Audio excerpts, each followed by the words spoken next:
The wheels are turning. It stopped turning. We are live right now on the YouTubes. It's Sunday afternoon, 3 p.m. Central Time. A lot of people are stuck at home. That's right. It's like The Shining. My wife said that because of social distancing, I could not come inside the house. I said that's not how it works. So that's why I wasn't allowed over. Oh, it's all coming to light now. Yeah, because I said, man, I'll risk it. I'll come over. And he was like, No, you stay over there. Right. He's like, you ain't coming. I was like, what? He goes, you know you're dirty. I'm waiting for my wife to tell me something similar to that and make me in the other room. All right, so joining us from Idaho today, one half of Durbins Bourbon. If you don't know their channel on YouTube, check them out. And this is Joe that's joining us. His other half, Josh, is stuck at work this Sunday afternoon, couldn't make it. So we get Joe and his name of his channel right there, Durbins Bourbon. If you're not familiar with him, like I say, give him a check. Joe, go ahead and introduce yourself and tell us a little something. Hey, everybody. I am Joe. And as you can see behind me, this is my bar. We film from my den, which I converted into a bar. So that goes to tell you I do have a very understanding wife. Who tolerates that. So she's been very gracious with her allowances. We've been doing this for about, year and a half, 2 years now. It's been fun. We were drinking whiskey way before this.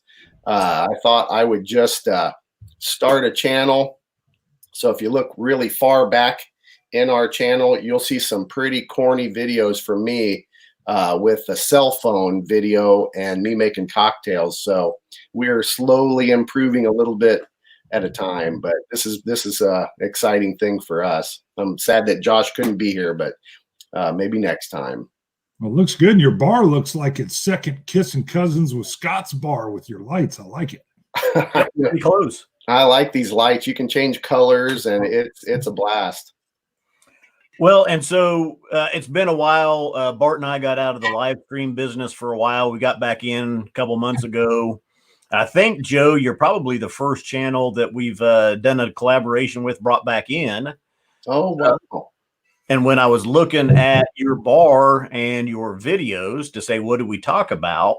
We had a lot of the same stuff in common already. I mean, you've got Scotch, you've got bourbons, you've got budget bourbons, you've got Irish whiskey, peated Scotch, you got it all about like we do. So I thought really it's just be kind of a roundtable discussion of whiskey. Yeah, I love it. And it's true. I mean, there's so many. The whole whiskey, there's just so much. I mean, you've got differences, all the Scotches. And Josh and I really think it seems Scotch, you can go from Islay or Speyside or Highlands. They're so drastic in flavor profile changes. Bourbon, there's differences and stuff, but it doesn't seem like it's as drastic as the Scotch. They all have those bourbons, the caramels and the vanillas, and the oak, if they're really oaky or not. But boy, oh boy, that Scotch, it can change drastically from region to region. And someone said I've got the big handle. Oh, there you go. You got to grab around there. Yeah, I got to grab by the neck and just hold on. You know, we did, but looking at it and what Joe and Josh have done in the past, they had a video out a while back on Evan Williams. Bart and I did kind of looked at 3 bottles, the green label, black label, and the white label. So we thought, well, let's just start with the budget bourbon and some of our talk there, and we'll just see where it goes. Might be Irish whiskey, might be Scotch, might be Ardbeg. Who knows? Ooh, what? What's that? I love me some bag, baby. Hey, Bart, you stepped away for a minute. I was showing Scott something. Josh and we went back to Kentucky in November, and I picked up this Evan Williams red label. Check that bad boy out. Ooh, 12 years on. 12 year. You can only get it in the distillery, but it's a pretty decent whiskey. It sure ain't cheap, though. I'll tell you that. Oh, really? Yeah, it was like $120 in the distillery, and you could only buy 2. It was a limit of 2. Wow. Really? It usually means it's good if it's 120 and you can only buy 2. Yeah, and surprisingly, it's pretty decent, but I don't know, cost comparative. I don't know if it's really worth that much money. Got it. Now, is it Not all 12-year-olds are oaky, because I've got some great 12-year-olds that are really smooth and not a lot of oak. I don't like a lot of oak. How's the oak on that 12-year-old? It's pretty light, actually. It is. It's actually, for a 12-year, I expect it to be a little more oaky, but it really wasn't. So it's decent. Proof on it, I think it was, it's a 101 proof. Yeah. So yeah, it's 101 proof. Nice. But it is good color. I mean, it's a decent whiskey. It's just one of those that's definitely not available around unless you happen to go to Kentucky. Now I'm going to throw out, I think Uncle Nate Drinks Whiskey is one of my favorite commenters, primarily because he's yelling my name. He's yelling, "Boy!" There it is. I don't think he knows how to spell Scott. I see that. Or prefers not to, is what I like to believe. That's Oh, we possible. all got on some hack gear too. Now, what are you close? The only part of your neck of the woods I've been to, you did say Idaho, right? Yep, we're up north, Coeur d'Alene. We're about an hour and a half, maybe. Yeah, about an hour and a half from the Canadian border. Wow, you're way north. Yeah, because I've been in Boise. Oh yeah, yep. Our oldest son, he lives down there. Down there. Wow. Yeah. Well, the states are so big here. It's like it's an 8-hour trip to get to Boise from us. Holy moly! Yeah, and you're elongated north to south. We are. Yep, we're in the Panhandle. It literally from Spokane, Washington to us. I can drive to Spokane in 35 minutes because we're in the Panhandle. So wow, we get all Washingtonians come over. Montana, they don't really come over. They don't really want to go anywhere. They stay in their state. So we see a lot of Washingtonians, but not too many Montana folks. Wow, they must think they got it good. They got it pretty good over there, yeah. But thought maybe there's a mountain range betwixt the two. Yeah, there's a couple passes you got to go over to get over there, though. That's for sure. There you go. Ryan Tarpey's yelling Scott's name. He's got he's got a T stutter. He does. I like it. Perfect. Oh, yep. I'm in Kalispell, Montana, Sunny Sea, and have been to Coeur d'Alene quite a bit. Sunny Sea, it's a nice town. It's growing rapidly. Kalispell is a beautiful place. We try to get over there. It's been a while. My wife goes over there for business more than I get a chance to, but we love Kalispell. Very cool. What would you say? Let's move back to budget bourbons just a little bit. But Evan Williams, Bottle and Bond, this one's under $20 here, which I would say has to be one of the best buys. Oh, absolutely. What else do you have? What do you think? What would compare or be a good sub $20 bourbon? Let's see. For us, let's see. Sub 20. Yeah, you're getting hard. A lot of people would holler on the one that's discontinued, the Bottle and Bond Evan Hill 6 year. We cannot get that. I tried it in Kentucky. Yes, that's the only place. Yeah. For us, you guys, your price on the white label might be a little higher than ours. This is coming in Idaho, $16.95 on sale. Ooh, look at that. You can't 17, 18, 19 Okay. usually around here. Yeah, so that's a great price. I used to, it's a little over $20 though. Old Ezra. I'd throw up Old Ezra 7. It's a $17 range, I believe, when you find it. 101 proof, 7 year. Our Old Ezra up here, is that the same thing? I think. Let's take it again. Yeah, I think up here they're a little more money. Really? Yeah, but we're in a liquor control state, so they regulate the prices, so it works well for us in some ways. But then whoever's in charge of the liquor division, it's kind of the flavor of the month. So if they're like, well, I don't like that, so we don't carry it, so we don't get it. So that's kind of the bummer of that aspect, being in a liquor control state like we are. So the rules work though that, like, I don't know, Elijah Craig barrel proof, it's coming in at a real reasonable price because of the liquor control. If we'll get it. See, our state, they pick and choose what they want to carry, and it's all based in Boise at the main hub. So they have a group of fellas or people, and they look through, and they probably get wined and dined by this person or that person, and then they pick what they want the state to carry, and that's exactly what we carry. So for the longest time, we couldn't get Angel's Envy. And it came into the state. We had tons of it. People love it. Angel's Envy is it's a good whiskey. All of a sudden, it disappeared off the shelves.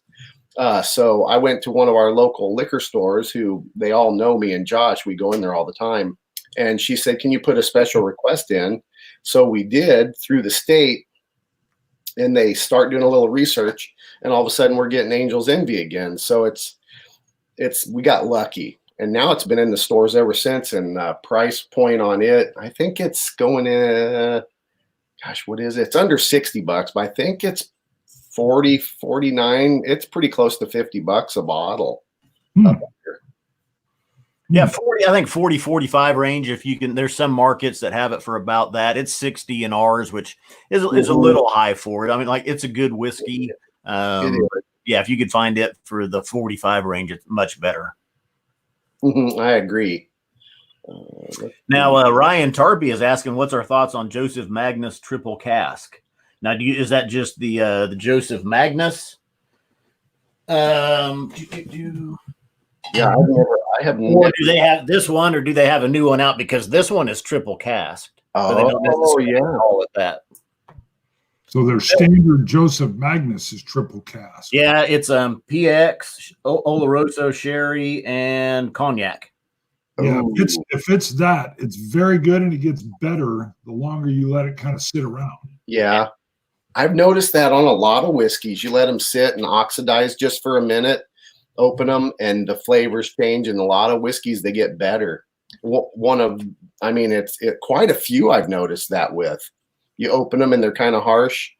We did a review on a Lagavulin 16, an oxidized bottle and a freshly opened bottle, and we compared them side by side. And the oxidized bottle was probably a year old and 3/4 of the way empty to that new one, and they had definite flavor differences. I've had 2 Lagavulins that have gone flat on me, but there's only like 2 to 3 ounces left in the bottle. And it had been open for at least a year, somewhere in that range. Yeah. But I noticed both.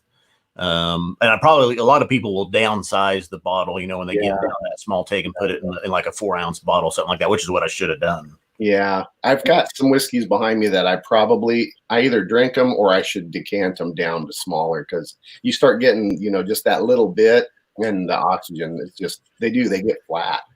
Yeah. Ooh, what does Uncle Nate say? Bart, I was wrong about the black. It's amazing. Don't tell Scott. Which one was he talking about? Was he talking about? That's the Ardbeg black. Oh.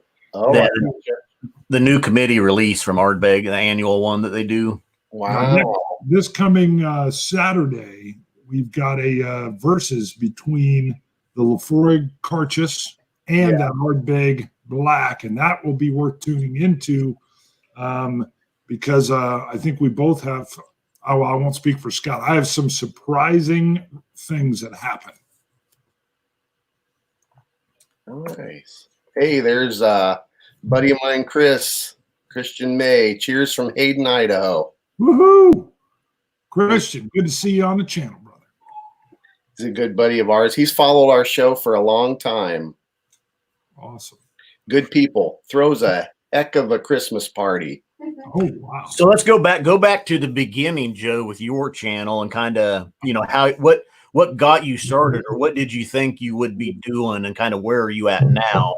For example, like with Bart and I, when we first started, we were just going to do Scotch, and it didn't take us long just to figure out, there's so many other whiskeys out there. Let's branch out and do Irish whiskeys, do Japanese whiskeys, do Canadian whiskeys, and bourbons. So, give us kind of a Cliff Note version of Durbin's bourbon. Sure. Back when I first started, it was just me, and I thought, well, this YouTube thing, I've been watching all these whiskey channels, And I thought, this is kind of fun. I wouldn't mind doing something fun like this. And I was already drinking whiskey. I come from a long background. I'm originally, all my family's from Southern Ohio and Kentucky. So you go far enough back, my kin was a lot of moonshiners. It's pretty funny. Our family, when we would have family reunions, it was moonshiners, coal miners, and cops, believe it or not. So we had quite an interesting family reunions, and my family made a lot of moonshine back in the day in Kentucky. Probably still do, but I'm not in touch with them anymore because they're way back in the hills. But anyway, I thought, what the heck? I'm already enjoying whiskey. I was a big whiskey fan back when I was younger, and thought I wouldn't mind getting into it and start making cocktails. Actually, started out doing cocktails, and then thought, well, heck, why don't we create a YouTube channel and start putting it up, uploading it to YouTube. So my wife would video me down here in the bar making a cocktail and talking through a cell phone, and kind of progressed from there. And then my buddy Josh got him into whiskey, and he's like, man, he's always been a beer guy, kind of an IPA kind of the sort of fella, and started drinking some whiskey, and he started getting into it more and more. So I would introduce him and say, well, my buddy Josh, if he was here, and he was kind of camera shy back in the day, and he wouldn't pop in, pop out a little bit here and there, but then he finally came on board and started doing recordings with us every week. Now we do 3 or 4 videos, if we can, a week. So it slowly progressed from there, making cocktails or products, and then just started doing tasting, because we were doing tastings anyway without the channel. And I thought, well, heck, why don't we just share it with everybody else? Yeah, that's cool. And see what they think. And if we can save some people some money, because I'm sure you all know, you can spend some money on a bottle of whiskey and it tastes horrible. And you're like, man, I ain't ever going to drink that unless I mix it. I wish I would have watched a review, and they could have given a review of it, saved me some money. Mm-hmm. Yeah. Now you were doing, or do you still do 3 to 4 episode release a week? We do 1 per week every Saturday. We'll video about 3 a week. We'll make 3 videos, then I edit them, and then every Saturday we release a new video in the morning typically. So we've kept it to pretty much 1 video release per week, just because at one point I couldn't keep up with editing, right? Because as Scott well knows, I'm not the most technologically savvy fella. So my wife, editing, she has to help me out. They say editing really is about 4 times longer than whatever your show is. So, I mean, we'll put out a 15-minute show, and right there, it's going to take you an hour to get it all edited and ready to go. Right. Yep. I'll spend a good hour and a half editing, or 2 hours editing a show, or especially if you want to put little blurbs in there, or little funny quippets, or make fun of Josh because he said something silly, or I said something silly. I'll put little blurbs and then little tidbits in there. But yeah, it takes a long time. So we tried to cut back. My wife was the one that did all the editing at first, and to save the marriage, she taught me how to edit.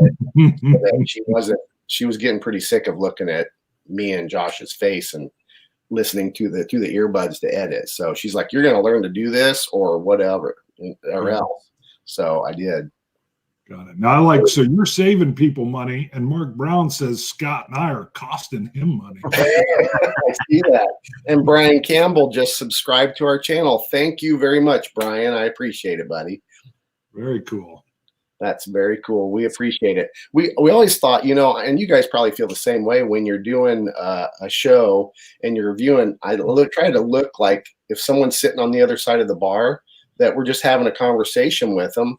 And a lot of folks, I'm like, I hope they're having a dram with us and having a drink and watching the show, to keep it that personal touch, because we're all just a whiskey community trying to enjoy spirits and save each other money and have some fun and laughs, I think. 100%. You nailed it. Let's move up. I've got a little bit of the Evans Williams left, but I'll pull out a clean glass. And I know you want to do, what do you think next? Joe? I already broke the rules. So you guys do whatever you need to do. Uh-oh. What'd you do, Bart? I broke out my Garrison Brothers Blacktop, I call it. It's more their standard Garrison Brothers release in Texas. So Boy. this is 47% ABV. This is their 2019 release. And unlike their little barrel strikes, Right. this one was, let's see, bottle number 22,926. Wow. So they put out a bunch of this. I was curious because some folks know I've got this one-off where there's this is bottle 11 of number 28. Right. And it was Ooh. You got that? I think. Go ahead, Bart. You want to pull that out, Joe? Yeah. I know you got one. I do. We'll get it up here. So I'm sipping on this, and I wasn't sure how good it was going to be compared to their single barrels, and it's good.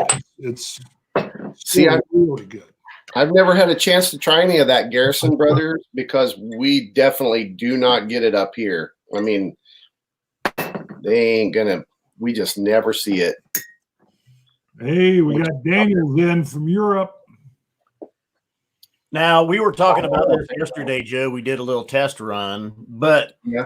you're in a state liquor control state or state blah blah blah blah. You get yours through lotteries. Yes, correct. Actually, this stag was the one you and I talked about the other day that another YouTuber, Scott, over at My Bourbon Journey, him and I did a trade. So I saw in his collection, he had a bunch of stags and I had a bunch of Wellers.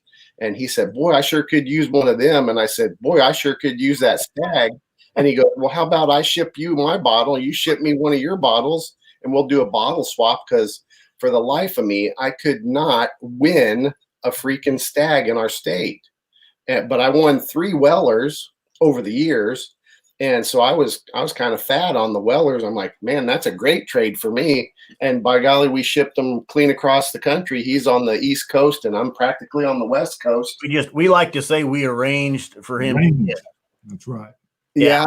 Yeah. He arranged for us to get this and we arranged for him to get that. Correct. I like it. That's exactly what we did. We arranged because that's right. In a liquor state, they probably ain't too fond of the stuff like that, arrangements. Yeah, maybe it was maybe it was a birthday gift that you gave each other. There you go. But no, actually, I can tell you, I had the 2015 George Stagg was the first BTAC edition that I got, and I absolutely fell in love with Stagg at that point. Yeah. And I think it was 69.1 or 69.7% ABV. This one, I think, is the 2018 62.45. Which one do you have there? I have I think it's the 17, and mine is 64.6. Okay. Yeah, I think you're right. 2016 was higher, was 7. Yeah. I've got it 71 or 72%. Yeah, I think let me turn around here and see if I can see the laser coating, and I don't have my glasses. So these that one though, and even this one at 62, these lower proof ones were still really rich. They had so much nice cask influence on them. I agree. And unfiltered. I love unfiltered whiskeys. I'm a big fan of those. I just want to drink it in its truest form, to be honest. I mean, I like the Stagg Junior. What do you guys think of the Stagg Junior? Yeah. Yep. Love it too. Now we did it early on. Yeah. And then we didn't have it for a while. Yeah. And I just picked up, this is batch 13, the last bottle, which it's almost gone, as you can tell. So, I mean, that's how much I enjoyed that one. Yeah. Yeah. We had Stagg. It was readily available in our state all day long. Then the powers that be decided, hey, let's make this a rare whiskey release and put it in a lottery. They're real fans of that. So it went in lottery and everybody's putting in for it. Well, they got flooded with it. So now it's back on the shelf and you can pick it up, but it's, $60. And Eric Evanson is asking if we've ever compared Stag versus ECBP blind. The only time we've done that, we did have them, and I think they paired up in one of the brackets of the barrel proof bourbon shootout. But the ECBP won that bracket, if I remember right. But I think that was the old bottle. That was the 68%. Yeah. That was one of these bottles of the Elijah Craig. Oh yeah, that's the old school label there. That's a good one. Love those. That's a good one. Josh drank is obscene a good word. He drank a ton of that back in the day when it was available, and all of a sudden they changed the labels and it became a little harder to get. The age statement went away. Because their old standard release used to be 12 years. Yep, I've got one right back here. Yeah, look at that. That's breaking a cardinal rule right there. Nobody ever calls me. That's actually work calling. They're gonna have to wait. Oh my gosh. Oh boy, that Stag. I haven't had that for a while. That sure is creamy, and that vanilla is strong when you add a little bit of water. No, how I can remember when of course, you go back 6 years when I was first getting into whiskey and we were reviewing. Well, I've been into whiskey longer than that, but I can remember 46% or anything really higher than that. And I thought that was really high ABV. I was like, wow, that is strong. You're like, that's rocket fuel I'm trying to drink. Yep. We have, when we do, we'll have a party or something and friends will come down the bar and they're just staring at everything. I'm like, what would you like to try? Because everything I have in the bar is opened. Everything is meant to be drank. So they're like, well, I'd try that. And it's a higher proof. And they're like, how can you even taste that? All I taste is, it just burned my whole mouth off. I'm like, well, it is an acquired taste. Let's put some water with it. And it is. And that's one of our videos a couple of years ago, new to whiskey I did on our show. And I swear by this book, Tasting Whiskey, I think by Lou Bryson. That's a great book. It helps you understand whiskey. It's a dangerous book because I give it as gifts. And they start reading that book and they're like, daggone it, man. Now I'm going down this Scotch trail and this rabbit hole, and holy crap, Scotch is expensive. But the book kind of guides you through the tasting profiles and what they call the wall. What's that? You as a new whiskey drinker, all you get is that alcohol burn and your face, and it feels like it's melting off. But if you drink consistently a little bit every day, not like copious amounts, mind you, but you don't judge. Yeah, no judging. But you get through the wall, and all of a sudden you start picking up those nuances, that caramel or that vanilla or some of the orange zest and stuff that some of those bourbons characteristics. And then you branch into Scotch where you have those the green apple and all those neat, or the smoky peat or the iodine or camphor. But you got to get through that wall first. And that's the painful part that I think a new whiskey drinkers experience. Boy, that's a good whiskey. You go back even when we got started though, 6 years ago, and we were just Scotch. And one of the reasons we started doing, the first thing we really branched into was bourbons. But we were like, look, we're in the States. These bourbons are all over the place and they're cheaper. They're half the price of what Scotch is. Absolutely. But not now. Yeah. Not 6 years later. Yeah, now they're almost comparable. I remember having a small fit because I bought a bottle of Elijah Craig. Actually, it's this one right here. Years ago, I'm going back 6-7 years. I still got it. I drink it pretty slow. This bottle of Elijah Craig 18 year was $59 on the shelf. And I thought there was only two. There was only two on the shelf. And the manager of the liquor store goes, Joe, we've been sitting on those a long time. And I'm starting to branch into whiskey, more single barrel, and kind of going down that rabbit hole. And I thought, boy, $60 for a bottle of bourbon. This is ridiculous. I'll take it, whatever. And I bought it, opened it up. I'm still nursing it here and there. And now I look back on, I'm like, holy cow! For a 12-year, paid $120. Mm-hmm. I'm like, okay, so yeah, times they are a changing. Here's what Scott and I are hoping, though. Right around the time we hit our 60s, there's going to be a switch. They're going to all love gin or something. And Yeah, 12-year-old whiskey for like $19.99. It'll be ripe for the pickings. That's what we're hoping too, but I don't know. That way, that Social Security goes a little longer. Mm-hmm. We'll need it because we're all getting there. Right. Yeah, this bourbon boom has been quite a roller coaster. Raster says he's never tried a bottle of Wow, which is the Elijah Craig barrel proof. That's what we call it. He says they don't have it here. Yeah, Raster, search it out, find it when your other states look at, see if you can order it. To me, I think Elijah Craig barrel proof is probably the epitome of bourbon. And if you want to know what bourbon is and should be, drink Elijah Craig barrel proof. Yeah. Judge everything else to it. Yep. Actually, we got this.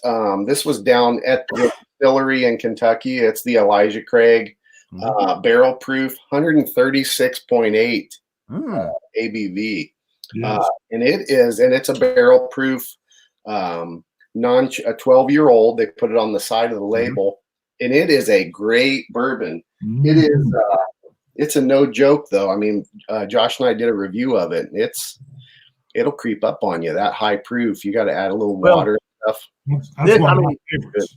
The same here, but Absolutely. you can't. Not everybody's going to be able to get this. True. And nowadays, even the same here. Stag is a great example as well.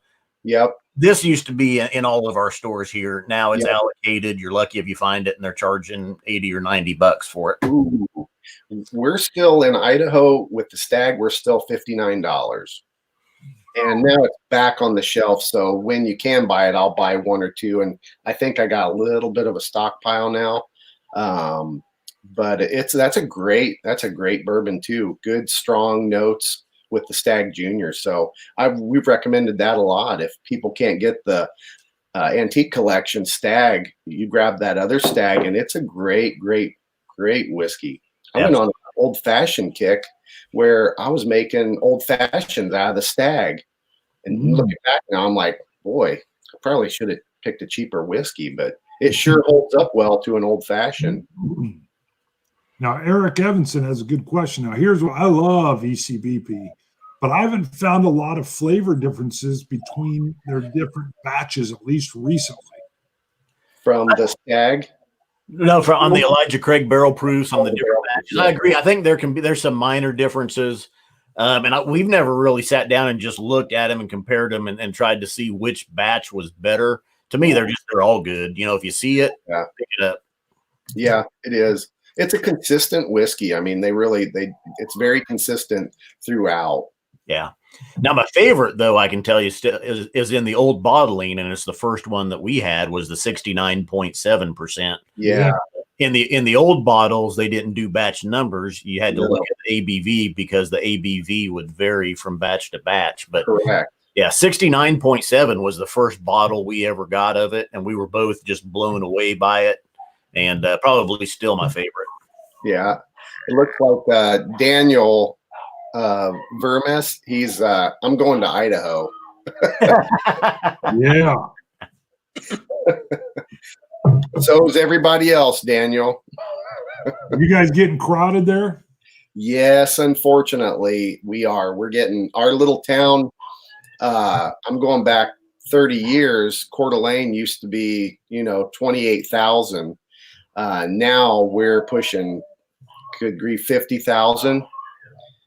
So we've seen a huge increase of folks moving in because of quality of life and the low crime. Everybody's after that, and the beautiful scenery, and we have mountain lakes and skiing and the list goes on and on. So like my wife and I have talked, when I retire, which is about 6 years, we're debating on moving back to Kentucky, actually, because you can buy a lot of property cheap back there. Really? In Kentucky? Yeah. Yeah, and I love it. It's, it's home to me. All my family's from there. Plus, you got some nice bourbon distilleries all at your fingertips. And I figure, what the heck? Maybe I'll get a job as a tour guide at one of the distilleries. What a great retirement gig. Sure, that would be perfect. Matthew Parks wants to know, he says, let's say my wife had $250 and wanted to get me some whiskey or whiskeys for a special anniversary. What would you request? One or two, or how many? Matthew, it depends. Where's your preference lie? What do you drink normally? Bourbon, scotches, peated? Right. What do you think? Yeah, because that flavor profile is going to dictate what avenue you want to take. I'm going to tell him, first of all, she needs to get you at least one Zima. The first thing you got to open is the Zima, and you'll be like, what the hell? And then underneath, you'll find like great stuff. Yeah. Right here, let's look at Brian Campbell. He says, do you think the virus will affect the production of bourbon whiskey or bring pricing down? I don't know. Really, distilleries run. For most distilleries, 2, 3, 4, 5 people can run a distillation process. It doesn't take that many. It doesn't. No. So now Jack Daniels, I mean, it's probably taken them a few people. Your bigger ones, they probably got a few more people running around. But they could go down to a skeleton crew and 2, 3, 4, 5 people running that distillery for a while. Yep. And I don't think it's going to bring pricing down unless this really turns into a long-term deal. I was listening though, I think it was on Mark Gillespie's show, and someone from Diageo was talking somewhere I was hearing, and they were just talking about the bottom line and what this could do. If this is an extended drought here, really from the virus, right? It's going to start affecting at some point. It could start affecting some bottom lines. It could, yeah. I know all the distilleries right now are, well, not all of them, but a ton of them are doing hand sanitizer. Yeah. And anybody that has permits, because you have your federal DSP permits, distillery permits, and you have your AFP alcohol fuel permits. And the TTB just put out the other day in their webpage that they were encouraging anyone with DSPs or AFPs to help out where they can and make ethyl alcohol and make hand sanitizers. Really? Yep. That's a collectible item. It is. You could end up with the Evan Williams hand sanitizer. Exactly. So I was telling my wife, wow, this is amazing. All the hoops I had to jump through to get that AFP permit I have, I can make some hand sanitizer. Wow. And I have. Huh. Let's see, Daniel, Chris Banks Wildlife, great photographer. We are booked for 2 weeks in July, which at the moment is looking doubtful. We have visited Scotland 2 or 3 times a year for over 30 years, and it looks like we will miss it. We'll see. Maybe the heat of summer will come in and kick COVID. Yeah. I think whiskey might kill some of it. If you have a little bit in your mouth and you drink some whiskey, I think that might help you out. That's what I've been saying. That they say you don't want that virus getting in the back of the throat down the lung. Exactly. Gargle some 132 proof, and you'll be good to go. Mm-hmm. And some of the those watching, if you know Scotland and you know Islay and you know the festival, the Fay Gilles, it's been canceled this year. Big news. Yeah. They shut her all down, so I'm sure that's going to affect a lot of people's bottom line. Yep. And also saw the Kentucky Derby got pushed back. We have a big Kentucky Derby party here at the Durbin house every year, and we have hot wings and we make mint juleps because I have a big mint julep patch. Got pushed all the way to September now. Wow. From May, first Saturday in May is the Kentucky Derby. They pushed it all the way to September, and the wife and I will actually be in Kentucky in September, but not during the Derby. Well, Brian Campbell says he was just wondering if it would slow people down from buying. I think the only thing that'll slow people down from buying is when the liquor stores close. Yes. Are forced to close, which I know I was in Auburn Spirits, our store, the other day, and they're it's a pretty good rumor that at some point they're probably going to be forced to close. Oh, wow. I did see a line. We were driving by the liquor store the other day, the one up in Hayden, and there was a line outside of it. And I don't know if that line was uh, because of them limiting, 10 people in the store at a time or whatnot. But they were definitely limiting, because I drove by and saw the line and went, oh gosh, the liquor store's got a line outside. So that's pretty rare, unless Well, it's the thing is, though, even to me, if a liquor store closed for, I mean, an extended closing is going to hurt. But if a store had to close for 2 or 3 weeks, really, there's going to be a rush beforehand. People are going to go buy their 2 or 3 week supply. absolutely. So they're going to make it up a little bit. They will. Yeah. Yeah. Well, at least that would be a good reason other than the toilet paper problem. Yes. My wife and I we were down in Vegas when this all went kind of cuckoo. So we cut our vacation short and came home the middle of last week. I tell you, it was pretty nice getting on the airplane, though. We walked right straight through security, handed them our IDs. There was no lines. We got on an airplane and there was 43 of us on the airplane. Wow. I was like, wow, we got room to spread out, it was quite refreshing. And then we got home and had to grocery shop, and wouldn't you know it, we actually were legitimately low on TP. Had to go find it. Couldn't find a roll of toilet paper in the entire town of Coeur d'Alene. Wow, there wasn't a square to spare.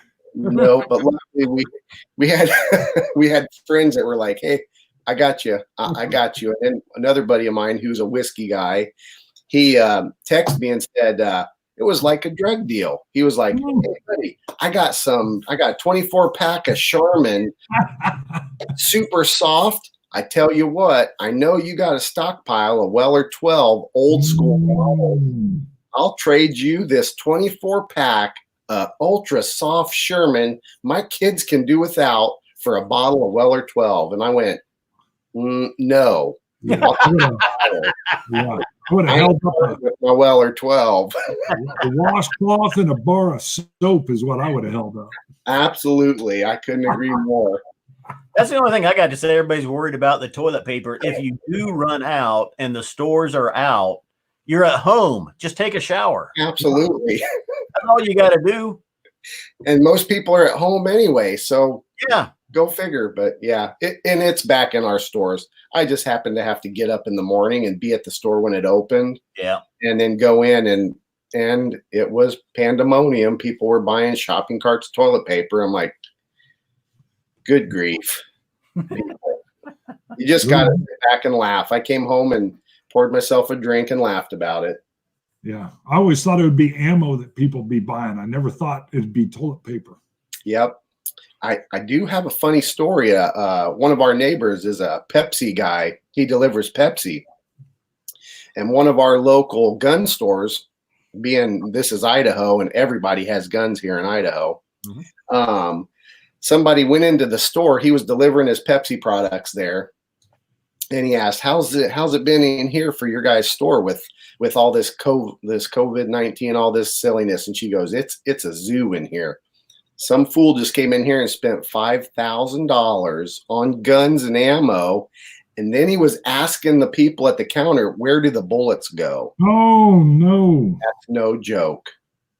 See, I want to meet that guy when this is all over, and I'll be like, I'll buy it all for $1,000. Correct. That's someone out there that's ripe for the pickings. They don't even know how to load their gun. Oh my God. But it's terrifying on the same breath. It's terrifying. Yeah, there's a couple of guys looking at some online sites the other day for ammo and stuff, and everybody sold out. Look at the sniper. Oh my God, the sniper's being rude and crude. Yeah. Wow. Well, no, he's got Eric just put here, if I run out of toilet paper, I'll just use old Scotch Test Dummies t-shirts. Yeah, we call Eric the sniper. He's good for one shot, one kill lines that he throws out there. That's funny. With everybody that's ordering ammo and stuff now, first of all, you're a damn poor prepper. If all of a sudden a virus is causing you to order ammo, you should have everybody that wants or needs ammo should already have a stockpile. You're behind the curve. Yeah, behind the curve. Exactly. Yep. Yeah, buy they're all, the Cliff Note or not the Cliff Notes. What is it, like the preppers for dummies book? yes. Yeah. It's preppers for dummies. It would be like, yeah, all of a sudden they're looking to buy seeds. Right. Right. I need seeds now.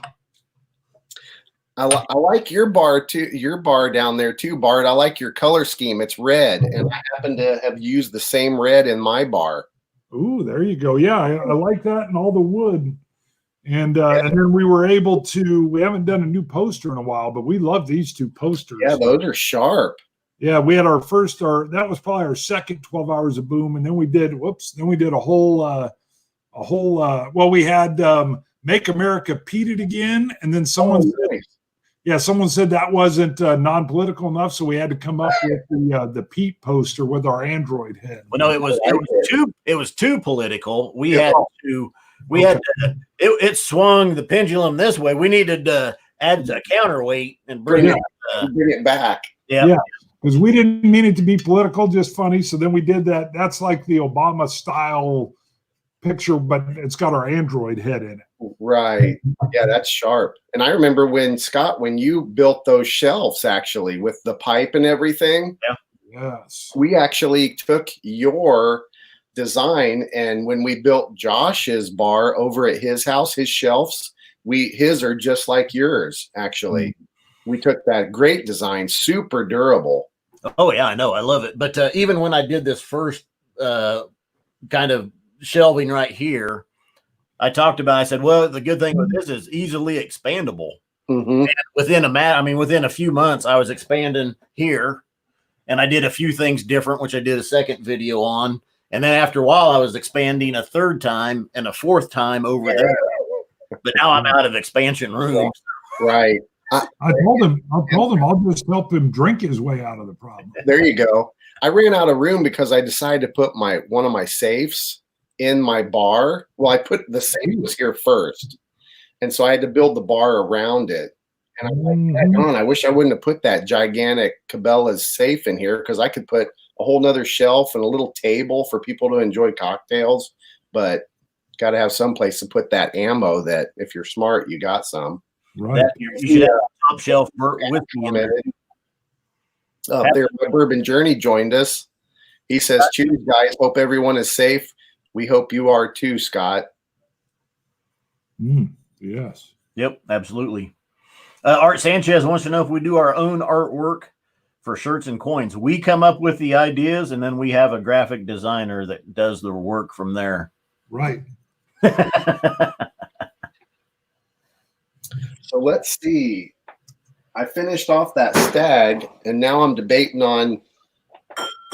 Let's go. We got about 15 minutes left. Okay. We haven't got into Scotch or peated Scotch or Irish whiskey yet. What do you think? Yeah, we've got. Gosh, Bart, are you ready for something peated? What do you think, Bart? Let's not do a peated. Let's grab an Irish. I think. Okay, good call, because you know how those peats can kind of dominate the palate. Yes, exactly. Let me grab an Irish. Bart doesn't have any Irish. I don't even know what he's looking for over there. I got one Jameson.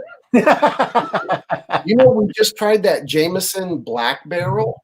Oh, I love that. You got it? Favorite. I don't. Josh does over at his house. But I don't have any Jameson. But man, that stuff was amazing. Bart does have that one. I think he probably forgot. It used to be up top, Bart, to the right, unless he moved it.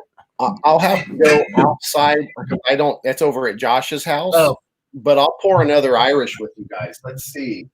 You got any Jameson? Anything? Bart's pulling out the stout cask mates. Yeah, that's a good one. Have you had that? I've got the Black Barrel. I've got the regular Jameson. Right. Scott just took my 18-year-old Jameson. Man, that Black Barrel was good. I don't have any Jameson, surprisingly.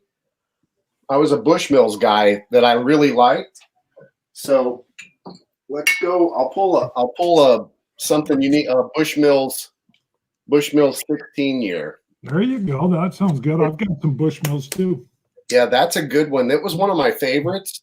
It's matured in 3 woods: the Oloroso Sherry, the Bourbon, and then the port wine casks, which it became really hard to get around here. And then it came back again, but it came back at an inflated price.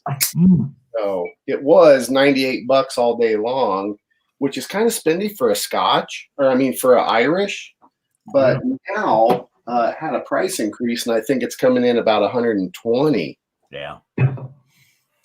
Irish in our area, any Irish with an age statement has really they've been high. Yeah. Take, for example, Yellow Spot in our area is $120. Oh, so we're in the same ballpark, same price. Yeah, we go to Dallas though; it's $89 down there. So we'll usually pick up a bottle or two, when we go down there. But and even Red Spot or a Red Breast 15-year-old here is now $110, and you can get it in Dallas area for about 90, which is a good deal. Yeah, I took a picture actually when we were in Henderson, Nevada. I saw Yellow Spot for $89. And in our state, the Yellow Spot's 120, just like yours. And then this Red Spot I have actually is from Ireland. A buddy of mine went over there and he brought it back for me because it wasn't available, and it's still not available in the Pacific Northwest. It was kind of a limited release. I've heard there's been some that have re-hit the shelves, but I love that one, and my wife loves that one as well. That was very good one. Yeah, but again, so it was not in our area. Online was like 130 to 150 range, and the bottles that I bought were in Dallas, right around $105. Wow, Red Spot. Yeah. Now Sam Clark hit it on the head there, Scott. You need to pull out your Connemara. Don't have it. I don't know if he's referring to the video. Yeah. Or just because we were talking peated whiskeys and Irish whiskeys, but right. Peated Connemara is now. I'm sure there's some people that like it. It does not sit well on my palate. That's all. Scott is not one of those people. I've never had it. I think I've gave it the lowest score I've ever given any whiskey. You gave it a 10. I gave it a 10. Yeah. Wow. That was out of 100. You just didn't like it? Was the palate? Was it just kind of wasn't your cup of tea? Huh? He said it tasted like burnt hair. Oh, yeah, burnt hair and burnt plastic. So I mean, there's a lot of people that like it. Don't get. It's funny though how many people when you talk Irish whiskey bring up Connemara peated. People that really. But I had my wife and I went on vacation last year. We went to the Stanley Hotel in Colorado, and we went into the bar there, and the bartender was great guy. He was bringing me whiskeys. And like, here, try this, Joe. This is amazing. He liked whiskey, and so he brought me an Irish, and it was a rye. And I took a picture of it. I should try and find it. It was amazing. Really? I could not believe it. I'll find the label and I'll send you. I'll send you a picture of it so you can find it. I can't find it here, but it was amazing. I had no idea that they made any rye because they're a single grain anyway, but it was incredible. Yeah. Wait till Waterford comes out with their stuff. Ooh. Well, and they had to delay. They were going to have their grand opening, their first bottling release and everything. They've had to delay it now because of the virus as well. Yeah. Yeah, it's definitely taken its toll across the whole globe, really. Yeah. This too shall pass, though. True. Right. The 50, and someone just posted. They said that the Connemara used to be better 15 years ago. Yeah. Hoyt Hemphill. Great price for the Red Spot. Probably referencing the $105 that it was in Dallas. I think the Connemara used to be better 15 years ago. Yeah. And maybe that's what a lot of people are referencing when they're thinking Connemara. Now, I mean, like I say, I don't know. It did not sit well on my palate. So, and that's the neat thing about whiskey drinkers across the board. It's all subjective. What I might like, you might think tastes like burnt hair and plastic. Yep. Or I'll taste it and go, man, that tastes horrible, and you'd be like, God, I love that. So That's the unique thing. I mean, we all have different nuances, and our palates are different. We pull things out of the back of your head. Like we did a review the other day, and I was like, I think it was that Black Bush actually. Right? I picked up banana notes. I have never got banana out of a whiskey before, ever. And out of the Black Barrel, I got banana notes, maybe banana bread. With a little bit of that, that fruity characteristic that Irish are known for, that apple and stuff like that. But the banana was dominant, even on the nose for me. I don't know. Do you guys pick that up at all? I got it out of the Jack Daniel's single barrel proof. Wow. Yeah. And I got ripe banana. And then I had a buddy over, my neighbor was over at the fire pit, and he goes, "You're going to call me nuts because I'm getting a weird taste." And I go, "What is it?" And he said banana cream. Oh, neat. See, isn't that weird? Everybody's tastes are different. But the second I said banana, Josh was sitting next to me and he goes, "That's exactly it." So I'm like, how much did I influence that? Because you're like, taste when you're searching for something and then you find it, but it sure was dominant. I hit the nail on the head for both of our palates were very similar. Yeah, I love when I find little things like that. And it's not often, but I've gotten banana. Like in some bourbons, I'll get coconut every now and then. And I love that. Interesting. Yeah, I haven't found coconut yet. I can't think of the one. I can't remember one. I was getting a lot of coconut on it, but I can't remember. We just did. That was on Old Forester on that single barrel. And see here, Daryl Calder commented, "To me, Irish is definitely banana." And Jay Haley's right on. No two tongues are the same. That is absolutely true. That is very true. I enjoyed that. I mean, I actually plan on picking up a bottle of that Black Barrel now and adding it. So then I'll actually have a Jameson in the collection because I have none. There you go. What do you guys think of just the regular Jameson, just the plain old Jameson? I don't like it as much. To me, I get like it seems like a young alcohol override. I've had the same thing. That's why I never bought it. I've never, and we even said that in a review we just did. We haven't put it out yet. I never bought Jameson because just the standard run of the mill Jameson never really, I never enjoyed it. So I thought, well, I'm not going to buy it. So kind of steered me away from the rest of the line until I tried that Black Label. Well, there's, with me though, too, I really think once you start to get into the age statements with Irish whiskeys, once you get to like a 10-year or a 12-year, it really starts that cask influence really starts to kick in, and you start to get a lot more of the tropical, fruity notes with it. Yeah, I see that. A lot of your entry, your $19 bottle entry level Irish whiskeys, they're bringing you some vanillas, they're bringing you some creams, and that's about it.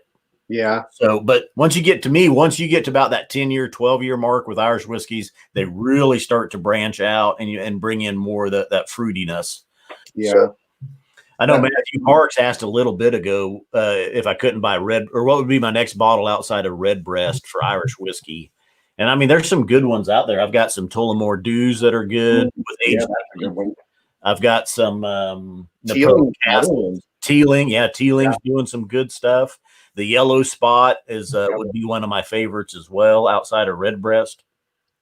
Yeah, that Teeling, the Teeling single grain, we bought that actually thanks to you, Scott. You had messaged. We were talking on Instagram or something, and you had said, "Had you tried the single grain?" And I thought, no, I haven't, because I was a big fan of the small batch. Mm-hmm. So I picked up that single grain. It is amazing. So, and I like the single malt better than the single grain. Really? Yeah. We see that one's not available in our state. Yeah. Another great whiskey, Irish whiskey that I picked up, and I tried it at a friend of mine. I don't know if you guys have. What do you think of Writer's Tears? Oh yeah. Well, I've got the Double Oak, the newer one. Ooh. Yeah, and it's okay. I've had a sample of that one, but kind of just your basic Irish. You get some vanillas, you get some creams, Correct. Yeah. and oak, and that's about it. Not bad. No, it's a decent sipping whiskey. Yeah. And I saw that down in Henderson when we were on vacation for like $39. If you go over to Washington, which is where we can get it, we can't get it in Idaho. I think I paid $50 for it, or 55, because they have a bunch of sin tax and all that stuff in that state. So you've got to go down to Texas and try a lot of the stuff they're doing down with their Texas whiskey. Yeah. They're doing some cool stuff down there. I mean, Garrison Brothers, Iron Root. So. Yeah, I see you had a couple bottles of Garrison Brothers there, Bart. Are you a fan of that, or? Yeah, I was. I was in Denver, and Whiskey Donger was like, "Hey, man, they've got some of this at a liquor store here, and it's a little pricey, but I hear it's good." So I picked one up, and I was blown away. I really liked it. So now anytime I'm down in Texas, I'm usually looking to pick one of these up. Right. And then Iron Root, I mean, it's still, they're getting into total stores and stuff, but I mean, what's coming out of Texas is amazing as far as whiskey goes. Yeah, they are. What do you guys think? The Vellaburn? What do you guys think of Two Gingers Irish whiskey? I've never had it. I don't think I have either. Oh, there it is. Yeah, I remember seeing that one when it was out, and that was a couple years ago that really started to show up. And I've never had it as well. I haven't either. And Proper 12, I've never had either. So anybody's ready to ask about that. We did a review of Proper 12 on the show, actually. It was readily available, and we thought, you know what? We're going to jump on that bandwagon because he's really popular, and maybe we'll get 1 or 2 subscribers, So we did Proper 12, and it's an okay whiskey. I mean, I don't know. It was okay. It was okay. It didn't blow our socks off. I might hesitate to tell Conor McGregor there right to his face that it wasn't good, but it was okay. It was an okay whiskey. It wasn't something I'd go out of my way to hunt down and buy, because there's a lot of other whiskeys price comparison wise that are superb compared to it, but it was okay. But, and I can remember when it showed up here and I saw it in Proper 12 and I knew it was Conor McGregor's whiskey and stuff. I was kind of, at first I grabbed it and I was going to get it. Right. I think it was 1995, and I was like, 1995. I was kind of looking at it, and I was like, that can't be any good. And then everybody else started reviewing it, and it wasn't doing that good. So I was kind of like, yeah, it's a good thing I didn't pick that one up. Right. Yeah. Josh, he broke the piggy bank, and he bought that one, so it's over at his bar. That's like the White Walker, the Johnny Walker White Walker. I picked that one up and immediately gave it to Bart. Oh, Bart drinks anything. It's not. It stays in my fridge. It's better when it's cold, which that's the only whiskey or scotch I've ever said that about. Here, Steve A. wrote, I don't know that I'd go that far, Durbin's Bourbon. Okay is high praise for Proper 12 right now. So I think he would give it a thumbs down, maybe. There you go. Hey, thank you, Eric. Eric Waite just subscribed to the show. I think he said you need a beard.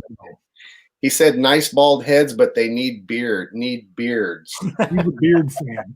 My wife, I keep telling her when I retire, I want to grow a big old beard. Yeah. Just like because my entire life I've always been in occupations where I've wore uniforms, military career, and everything like that. So I've always been, shaved head and no facial hair. And so my retirement, I want to grow a big giant beard that might scare children. And my wife's like, no, you ain't. So we'll see. There's a future coming down the pipe, I guess. All right, well, we're just over our hour mark, which is where we usually end it. So I think it's time to wrap it up. All right. Joe, go ahead and just tell everybody again about Durbin's Bourbon real quick, where to find you. If you're on Twitter, Instagram, all that, give us your information. Will do. Thank you, you guys, for having us on the show for Scotch Test Dummies. We've been huge fans of your guys' show for quite some time. So it's been a great pleasure to share this time with you guys. For us, we are on Facebook. So you can search Durbins Bourbon on Facebook, Durbins Bourbon on Instagram, where I post.